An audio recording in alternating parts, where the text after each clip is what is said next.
Bombs and pistols do not make a revolution. The sword of revolution is sharpened on whetting stone of ideas. बमों और पिस्तौलों से क्रांति नहीं होती है। क्रांति की तलवार की धार विचारों के पत्थर पर तेज होती है। इन शब्दों को जिस पर्सनैलिटी ने बोला है, बहुत सारे लोग उनको उस इमेज में नहीं जानते हैं। उनकी इमेज कुछ ऐसी बनी हुई जैसे उन्हें मूवीज में दिखाया गया है, जैसी उन्हें अलग जगह दिखाया गया है। ये शब्द मैं आपको बता देता हूँ, ये शब्द हैं भगत सिंह के। भगत सिंह बोल रहे हैं कि बमों और पिस्तौलों से क्रांति नहीं होती है। और आपने हर जगह यही सुना होगा कि भगत सिंह ने भगत सिंह तो सेंट्रल असेंबली में जिन्होंने बम फोड़ा था। तो भगत सिंह के बारे में आज हम कुछ ऐसा जानने वाले हैं जो आपको आपकी मिस इन्फॉर्मेशन को पूरी तरीके से खत्म कर देगा। भगत सिंह जो असल में भगत सिंह कौन है उसके बारे में जानते हैं। Bhagat Singh as shown in movies ऐसा नहीं, भगत सिंह जो असल में क्या व्यक्तित्व है उनका उसके बारे में जानते हैं। तो Bhagat Singh examination point of view से बहुत इंपॉर्टेंट है। तो अगले 10 मिनट कहीं नहीं, सिर्फ भगत सिंह के बारे में जानेंगे। भगत सिंह की personal life, he was born in A Sikh family. ये सिख फैमिली में पैदा हुए थे जो कि present day Pakistan Lalpur district में है, जो आज के समय पाकिस्तान में है। उस शहर में पैदा हुए थे, सिख फैमिली में। इनका परिवार ही फ्रीडम स्ट्रगल, भारत की आज़ादी में काफ़ी ज़्यादा इन्वॉल्व था। तो ये बचपन की एज से ये अट्रैक्टेड थे फ्रीडम मूवमेंट में। 23 वर्ष की उम्र में इन्हें फांसी हो गई थी। तो 23 वर्ष की उम्र में जहाँ पर सब अपने कैरियर के बारे में सोचते हैं, सब अपने परिवार को बसाने के बारे में सोचते हैं, भगत सिंह ने हंसते हंसते अपने आप को कुर्बान कर दिया था भारत की आज़ादी के लिए। 23 मार्च वो दिन था जैसे फांसी का दिन था, हैंगिंग डे था वो, जैसे आज हम शहीद दिवस के नाम से भी जानते हैं। शहीद दिवस के नाम से हम लोग भारत वर्ष में इसे मनाया जाता है, या मार्टिर्स डे। इनकी आइडियोलॉजी के बारे में जानते हैं। जब शुरुआत में 1907 में इनका जन्म हुआ था, भारत 1919 के दौरान महात्मा गांधी की अहिंसा, महात्मा गांधी के विचारों से पूरी तरह से भर चुका था। महात्मा गांधी भारत के एक प्रमुख नेताओं में से एक बन चुके थे और असहयोग आंदोलन, नॉन कोऑपरेशन मूवमेंट स्टार्ट होने वाला था। तो नॉन कोऑपरेशन मूवमेंट जब स्टार्ट हुआ तो भारत के तमाम युवाओं जो अपने आप को भारत की आज़ादी के लिए अपने आप का योगदान देना चाहते थे, वो इस मूवमेंट से खींचे चले आए, असहयोग आंदोलन की तरफ खींचे चले आए। तो भगत सिंह ने भी इनिशियली महात्मा गांधी की नॉन कोऑपरेशन को सपोर्ट किया था और लगभग 1 वर्ष ये आंदोलन चला। लेकिन गांधी जी ने चौरी चौरा कांड जो हुआ उसके बाद इस नॉन कोऑपरेशन मूवमेंट को अचानक से ही रोक दिया। तो आप समझ सकते हैं कि जो लोग 1 वर्ष तक पूरे इस आंदोलन को सपोर्ट कर रहे थे, जैसे होता नहीं कि एक गाड़ी चल दी है लगातार और उस पर अचानक ब्रेक लगाना फिर पॉसिबल नहीं होता। तो उसी तरह भारत के युवा जो थे वो पूरी तरीके से चार्ज अप हो गए थे। अचानक से उसको आंदोलन को बंद करने से उनकी एनर्जी खत्म नहीं हो गई थी।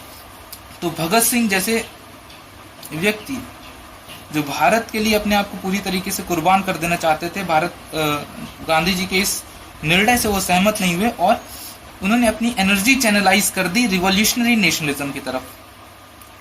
रिवॉल्यूशनरी नेशनलिज्म का मतलब है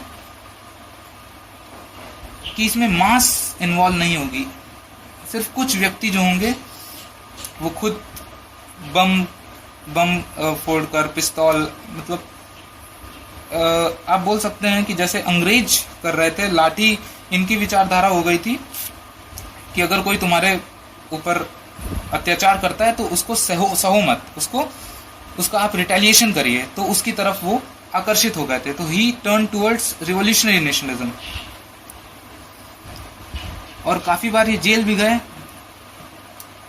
ये मार्क्सिज्म, सोशलिज्म, मार्क्सिज्म मतलब मार्क्सवादी विचारधारा, सोशलिज्म मतलब समाजवाद, ये दोनों विचारधाराओं से काफी प्रभावित थे। ये काफी बड़े रीडर थे, he was a Avid reader, लगातार किताबों को पढ़ते रहते थे, अपने ज्ञान को बढ़ाते रहते थे।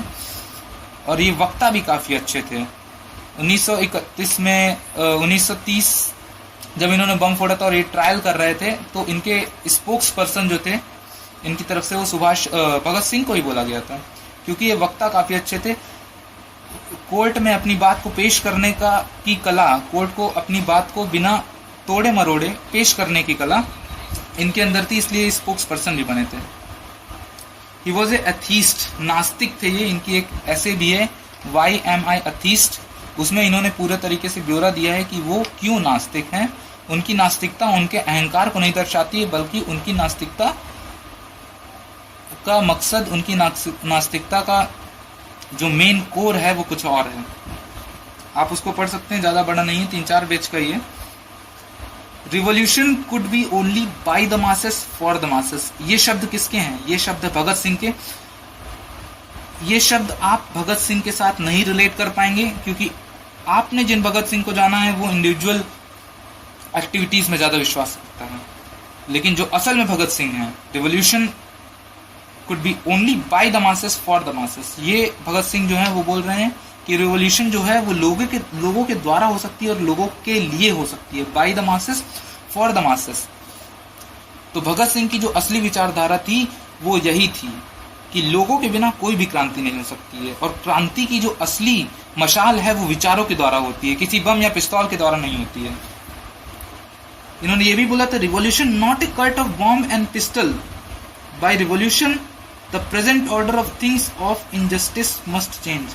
Revolution not a cult of bomb and pistol, revolution कोई बम और पिस्तौल का खेल नहीं है। रिवॉल्यूशन का मतलब क्या है, ये इसको समझा रहे हैं। रिवॉल्यूशन, क्रांति का मतलब है कि आज के समय में जो अन्याय की व्यवस्था चल रही है समाज की, उसको हम परिवर्तित करना चाहते हैं।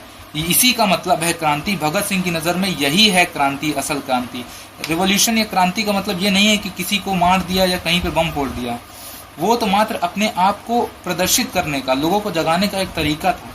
लेकिन असल में रिवॉल्यूशन, असल में क्रांति कब होगी? जब लोग, जो प्रेजेंट में व्यवस्था है, जो व्यवस्था है जहाँ पर एक व्यक्ति दूसरे व्यक्ति का शोषण कर रहा है, वो व्यवस्था जब परिवर्तित हो जाएगी, जहाँ पर किसी का शोषण नहीं होगा, no one will be exploited, that process will be called revolution.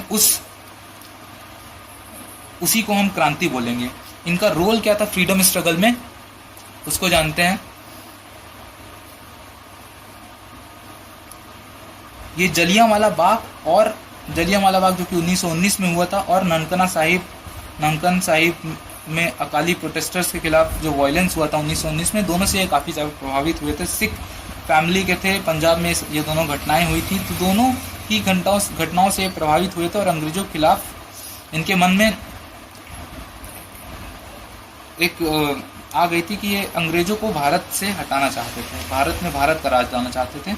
और उसी के लिए 1926 जब वे मात्र 19 वर्ष के थे, तो उन्होंने नौजवान भारत सभा की स्थापना की थी, जिसका मकसद ये था कि पीजेंट्स, किसानों और जो वर्कर्स हैं, उनको ब्रिटिशर्स के अगेंस्ट रिवॉल्ट करने के लिए इनकरेज किया जाए। ब्रिटिशर्स के खिलाफ वो लोग एकजुट हो जाएं और उनके खिलाफ प्रदर्शन करें। उसके लिए इसके लिए इनकरेज करने के लिए ये सभा बनाई गई थी। 1928 में HRA एक संगठन था, हिंदुस्तान रिपब्लिकन एसोसिएशन।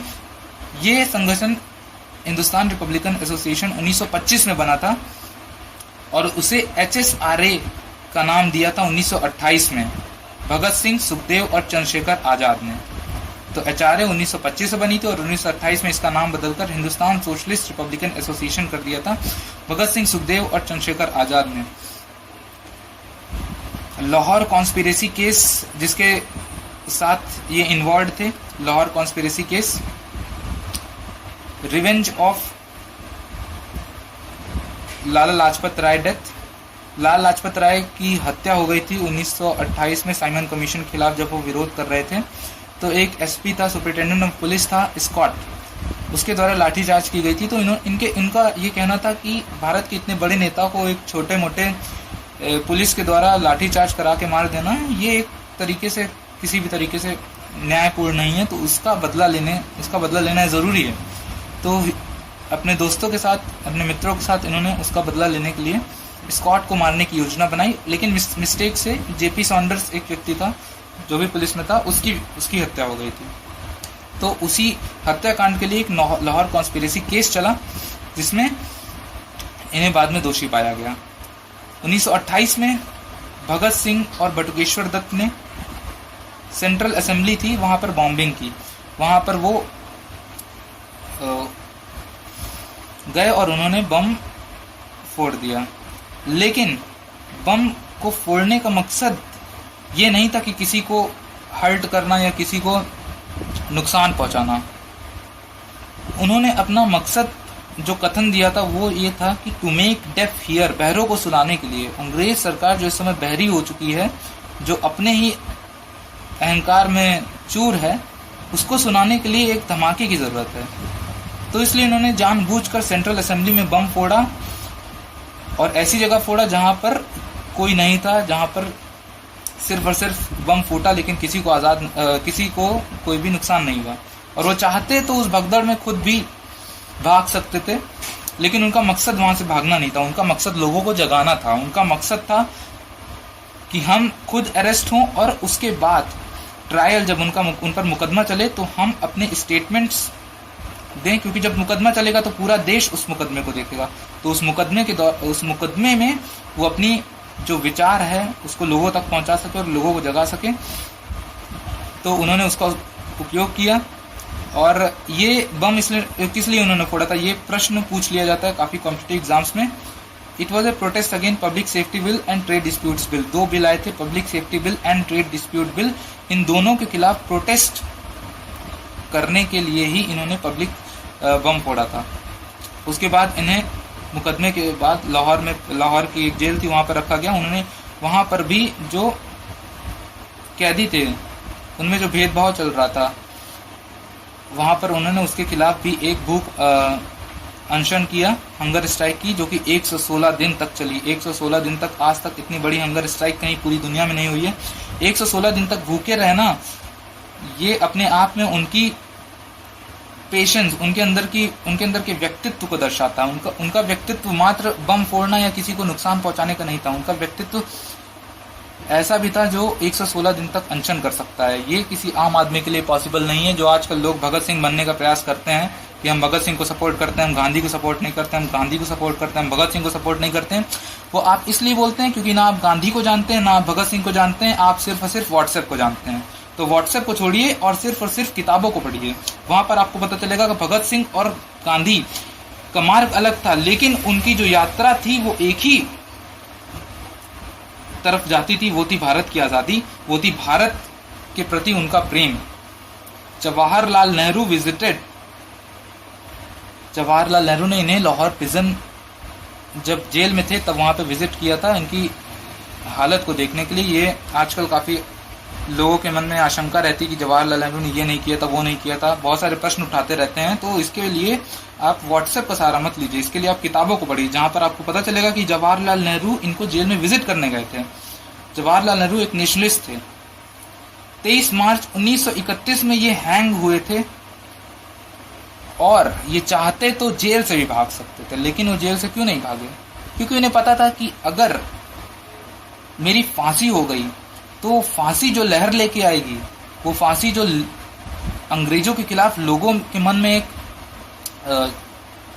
एक आग उठाएगी, वो नहीं हो सकता। उन्होंने अपने आप को कुर्बान इसलिए नहीं किया कि वो अपने आप को हीरो समझते थे, वो अपने आप को कुर्बान इसलिए किया कि लोग जाग सकें। अंग्रेजों के खिलाफ आंदोलन को एक तरीके से 10 गुना बढ़ा दिया था इस खुद की आहुति ने, भगत सिंह की इस एक बहुत बड़े कदम ने।